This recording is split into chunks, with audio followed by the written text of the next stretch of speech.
Ini mendapatkan poin 3, dimana yang saya sayangkan dari ketika gol bisa dikatakan dilakukan oleh kesalahan pemain kami sendiri. Yang pertama, clearance yang tidak akurat, yang kedua kesalahan penjaga gawang yang tidak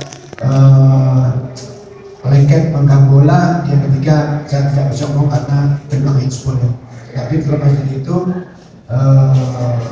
pertandingan tadi sebenarnya berjalan dengan seru, dengan luarnya Lenis dan sebagai sedikit pengaruh terhadap pertandingan. Tapi saya tetap mengucapkan selamat kepada PSM yang baik. Terima kasih. Silakan pemain. Selamat malam semuanya. Pertandingan dari bukan semua dengan hasil bergerak pada kita dan saya juga dan semuanya teman-teman sudah menunggu, masih ada pertandingan selanjutnya, masih ada pertandingan di kandang. Penting mungkin nanti latihan kita akan evaluasi dan insya Allah bisa meraih hasil maksimal di pertandingan. Terus dan yang kedua, gol-gol yang terjadi itu kesalahan pemain kami sendiri. Kita tahu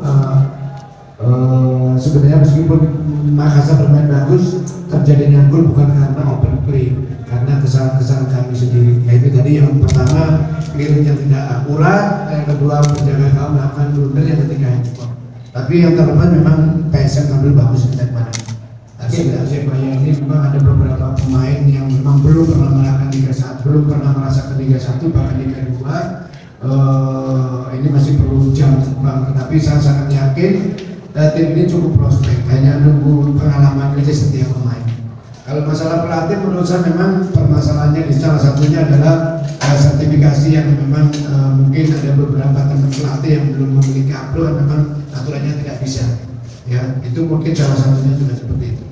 Masalah tim kami adalah ketika mulai kompetisi berjalan, mulai pertandingan pertama sampai malam ini pertandingan ke-9, Persebaya ini tidak pernah komplit. Ya, Beda juga nggak ada, si Marcel juga lagi di tim nasional. Tapi bagi saya tidak masalah, saya tidak mau excuse masalah itu. Yang jelas saya ingin kerja keras lagi, bikin kembali ke jalan yang track yang benar ya. Yang jelas tim ini pemain-pemain muda yang menurut saya masih punya prospek meskipun mereka bilang jam terbang. Oke, teman-teman, sekian podcast ini. Terima kasih banyak. Terima kasih teman-teman.